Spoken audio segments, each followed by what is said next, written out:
எல்லாருக்கும் நமஸ்காரம். இன்னைக்கு விஷ்ணு சஹஸ்ரநாம ஸ்தோத்திரத்தில் ரெண்டாவது ஸ்லோகம், ரெண்டாவது ஸ்தோத்திரம் கேட்டுங்க. பூதாத்மா பரமாத்மா சமுக்தானாம் பரமாகதி அவ்யய புருஷ சாட்சி க்ஷேத்ரஜ்ஞோ ஷரயேவச்ச. க்ஷேத்ரஜ்ஞோ ஷரயேவச்ச. இக்ஷ ரெண்டு சேர்ந்துருக்கும். அதில் நீங்கள் புக்கு கையில் வச்சுருக்கோங்க, பார்த்தீங்கன்னா தெரியும். க்ஷான்னு சொல்லணும். அது இக்ஷ, அது ரெண்டு சேர்ந்து க்ஷரையே வச்சா.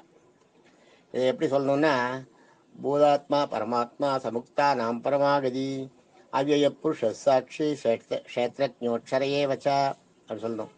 பூதாத்மா பரமாத்மா சமுக்தா நாம் பரமாகதி அவ்யய புருஷ சாட்சி க்ஷேத்ரஜ்ஞோட்சரையே வச்சா அப்படி சொல்லணும். சொல்லும்போது அதில் பூதாத்மான்னா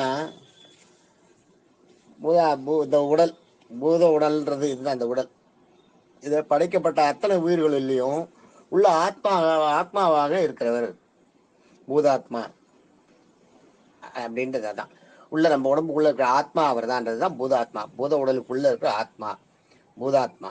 அதான் பூதாத்மா, படைக்கப்பட்ட அத்தனை உயிர்களிலும் ஆத்மாவாக இருப்பவர். பரமாத்மா, அது பரமாத்மான்றது என்னன்னா, உங்களுக்கு படைக்கப்பட்ட அத்தனை உயிர்களிலும் உள்ள ஆத்மாவை உயர்ந்த நிலைக்கு மோட்சத்துக்கு அழைச்சி செல்பவர். மேலே உங்களுக்கு மோட்சத்துக்கு லெவலுக்கு கொண்டு போறவர் இருக்கா பார்த்தீங்களா, இது பூதாத்மா. பரமாத்மா தான் நம்மளை அந்த மோட்ச நிலைக்கு கொண்டு போறது. அதைத்தான் இங்கே சொல்றார். பரமாத்மான்றது தன்னால் படைக்கப்பட்ட அத்தனை உயிர்களையும் உயிர்களில் உள்ள ஆத்மாவை உயர்ந்த நிலையான மோட்சத்துக்கு அழைத்து செல்பவர். அதான் பரமாத்மா. அடுத்தது சமுக்தா நாம் பரமாகதி. சமுக்தா நாம்ன்றது, முக்தின்றது உயர்ந்த பண்புகளால், நம்ம கிட்ட இருக்க உயர்ந்த பண்புகளால தானே கிடைக்கிறது, நம்மளுக்கு முக்தி கிடைக்கிறது. அது முக்தி. சமுக்தின்னா சமுக்தானாம். சமுக்தானாம்ன்றது என்னன்னா, அவனுள் உள்ள நற்பண்புகளை உருவாக்கி அவனுக்குள்ளேயே பண்பை உருவாக்கணும். அவனுக்குள்ள நல்ல எண்ணங்களை, நல்ல பண்புகளை உருவாக்கி மோட்சம் அடையக்கூடிய உயர்ந்த நிலைக்கு கொண்டு செல்பவர். அதுதான் சமுக்தான்றது. அதான் சமுக்தான்றது. நீங்க சாதாரண மனுஷனை அவனுக்கு நல்ல பண்புகளை அவன் மனசுல உருவாக்கி அவனுக்கு நல்ல எண்ணங்களையும் நல்ல செயல்களையும் செய்ய வச்சு அவனை மோட்சத்துக்கு பெறத்துக்கு தகுதி கொண்டு போறது, அந்த தகுதிக்கு கொண்டு போறது. அதான் அவனை அந்த நிலைக்கு உயர்த்துறது. அதுதான் சமுக்தானம். பரமாகதி எந்த இது பரமாகதி. அதான் அது மேலே கொடுத்துருப்பாங்க. பரமாத்மா படைக்கப்பட்ட அத்தனை உயிர்களில் உள்ள ஆத்மாவை உயர்ந்த நிலையான மோட்ச நிலைக்கு அழைத்து செல்பவர் இருக்காங்க இல்லையா, பரமாகதி. அந்த பரமாத்மா அந்த கதிக்கு உங்களை கொண்டு போகிறது சமுக்தானாம் பரமாகதி. உங்களை அந்த மாதிரி மாற்றி உங்களை அந்த நிலைக்கு கொண்டு போகிறோம். உங்களுக்கு நீங்கள் சாதாரணமாக இருந்தால் கூட, ஈவன் உங்கள் மனசில் கெட்ட புத்தி, கெட்ட எண்ணங்கள் மனசில் இருந்ததுன்னா கூட, கெட்ட பண்புகள் இருந்தால் கூட அதையெல்லாம் மாற்றி உங்களுக்கு நல்ல பண்புகளை கொடுத்து உங்களை சமுக்தானாம் அந்த மாதிரி மாற்றி, சமுக்தானாம்ன்றது முக்திக்கு போகிற அளவுக்கு உங்களை உயர்த்தி பரமாகதி அந்த உயர்ந்த நிலை ஆத்மா உயர்ந்த நிலையான மோட்சத்துக்கு அழைச்சி செல்வர் அப்படின்னு அர்த்தம். இது சமுக்தானாம் பரமாகதின்றது விசேஷமான வார்த்தை.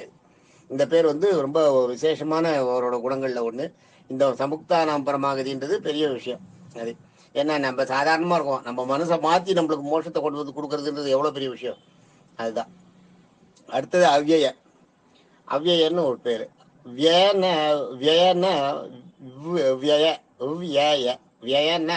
விலைக்கு வைக்கிறது. அவ்யயன்னா முக்தி அடைஞ்சிருவாங்க. அதுக்கப்புறம் அவங்களுக்கு முக்தியை கொடுத்துட்டு அவங்களை தன்னை விட்டு எங்கேயோ தூரம் விட மாட்டாராம், தன்கிட்டயே வச்சுருக்காங்க. விளக்காமல் வச்சுக்கிறது. அவ்யயன்றது விளக்காமல் வச்சுக்கிறது. முக்தி அடைபவனை முக்தி அடையறதுக்கு அந்த தகுதி வந்துருத்துன்னு வைங்க, அவனுக்கு மறுபடியும் அவன் டிவியேட் ஆகி பழைய இதுக்கு போயிடக்கூடாது இல்லையா. அவனுக்கு அந்த சமுக்தானாம் கொடுத்த அந்த பரமாகதி கொடுத்த அந்த இது இருக்கு இல்லையா, சமுக்தி கொடுத்த அந்த அந்த இதுல இருந்து அவன் மறுபடியும் நழுவி போயிடக்கூடாது. அவ்யய அதான் அவனை விலகாத நிறுத்தி தன்னுள்ளேயே வச்சிருந்து காப்பாற்றுவார். அதான் அவ்யய. அவ்யயன்றது அந்த சமுக்தி நிலையிலிருந்து நீங்க நழுவாம இருக்குது, அது அந்த நிலையை கொடுக்குறது அவ்யயன்றது. அதுதான் அவ்யயன்னா முக்தி அடைபவனை தன்னை விட்டு விலகாமல் காப்பவன். புருஷ, அவ்யய புருஷ. புருஷன்னா மோட்சத்திற்கு தலைவனா இருக்கவன் புருஷ. சாட்சி. சாட்சின்னா தன்னை அனுபவித்து பக்தர்களுக்கு சாட்சியாக இருப்பவர். அதாவது பக்தர்களோட பக்தி இருக்கு இல்லையா, அதுக்கு சாட்சியா இருப்பவன். அதுதான் பக்தர்கள் பக்தி கொண்டாடும் போது ஒரு நிலையை பகவான் காட்சி கொடுக்குறாரு இல்லையா, அதுதான் சாட்சி. அவரோட பக்தி அதுதானே சாட்சி. இப்போ உடனே நேராக வந்து பெருமாள் எதிராக வந்தாருன்னா ஓஹோ இவர் எவ்வளோ பெரிய பக்தி, இவருடைய பக்தி எவ்வளோ பெரிய பக்தி அப்படின்னு நம்ம நினைக்கிறோன்னா, அப்புறம் அவரோட பக்தி அப்போதானே வெளிப்படுறது. அப்போ அவரோட பக்திக்கு சாட்சி என்ன? அந்த பக்தனோட பெரிய பக்திக்கு சாட்சி என்னன்னா பெருமாள் வந்து காட்சி கொடுக்குறது. காட்சி கொடுத்தாருன்னா அதுதான் சாட்சி. அதுதான் அந்த மாதிரி சாட்சியாக விளங்குறவராம். இப்போ தன்னை ரொம்ப அனுபவித்து தன்னை உருகி வேண்ட பக்தனுக்கு காட்சி அடித்து அவருடைய பக்திக்கு சாட்சியாக இருந்து வெளிப்படுத்துறவர்ன்ற அர்த்தம் சாட்சி இந்த இடத்துல. க்ஷேத்ரஜ்ஞா, க்ஷேத்ரஜ்ஞன்றது இதில் வந்து க்ஷேத்திரம்ன்றது சாதாரணமாக இடம், கோவில். க்ஷேத்திரம்ன்றது கோவில், கோவில்ன்றது கரெக்டான வார்த்தை. க்ஷேத்திரம்ன்றது கோவில், தெய்வம் இருக்கிற இடம். இதுல என்னன்னா உடம்புக்குள்ள ஆத்மா இருக்கு இல்லையா, அந்த இடத்த தான் இவர் க்ஷேத்திரன்றார். அது புனிதமான இடம் என்று சொல்றார். உடம்புக்குள்ள ஆத்மா இருக்கு, அந்த அதுதான், அதைத்தான் இவர் க்ஷேத்திரம்ன்றார். க்ஷேத்திரம்ன்றது அதுதான் உங்க க்ஷேத்திரம்ன்றது புனிதமான ஆத்மா, உடலுக்குள்ள புனிதமான ஆத்மா இருக்கிற இடத்துக்கு பேரு க்ஷேத்திரம்ன்றார் இவர். அக்ஷரையே க்ஷரையே வச்சா, க்ஷரையே வச்சான்னு வரும். அக்ஷரை அதில் வந்து க்ஷேத்திர அக்ஷரையே வச்சான்னு வச்சுக்கணும் நம்ம. சாட்சி க்ஷேத்ரஜ அக்ஷரையே வச்சா, க்ஷேத்ரஜே க்ஷரையே வச்சான்னு வரும். அது சேர்ந்து வரும். அது பிரிக்கும் போது அக்ஷரையே வச்சான்னு வரும். ஷரம்னா அழிக்கிறது, ஷரம்னா இது. அக்ஷரம்னா அழிவில்லாத நிலை. ஏவன்னா கொடுக்கறது, ஏவன்னா கொடுக்கறது, எதையும் கொடுக்கறதுக்கு பேர் ஏவன் பேர். ஏவன் கொடுக்கறது. சன்னா சிறந்த. இது இந்த இடத்துல நம்ம என்ன பண்ணோம், ச அக்ஷர ஏவ அப்படின்னு வச்சுக்கணும். ச அக்ஷர ஏவ அப்படின்னு வச்சிருந்தா சிறந்த அழிவில்லாத நிலையை கொடுப்பவர் அப்படி வந்துடும். அதுக்கு அர்த்தம் ச அக்ஷரையே வச்சார் அப்படின்னு வச்சார். அக்ஷரையே வச்சார்னு இதில் வருது, க்ஷரையே வச்சார்னு வருது இல்லையா. ச அக்ஷரையே வச்சார், ச அக்ஷரையேவ அப்படின்னு வச்சிருந்தோம்னா கரெக்டாக இருக்கும்.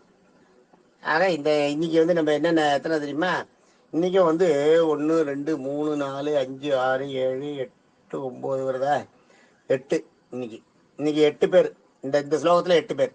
என்னென்ன பேர்னா 10 நேற்று 9 வரைக்கும் நேற்றுக்கு சொல்லியிருக்கோம். இன்னைக்கு 10 வந்து பூதாத்மா, 11 பரமாத்மா, 12 சமுக்தானாம், 13 அவ்யய, 14 புருஷ, 15 சாட்சி, 16 க்ஷேத்ரஜ்ஞ, 17 வந்து அக்ஷரையவன். அக்ஷயம் இல்லையா, அதுதான் க்ஷரையே வச்சா. க்ஷரையே வச்சான்றது இதில் வந்து 17வது பேர். ச அக்ஷரையவ அப்படின்னு சொன்னால் அதுவும் கரெக்ட். Okay, thank you.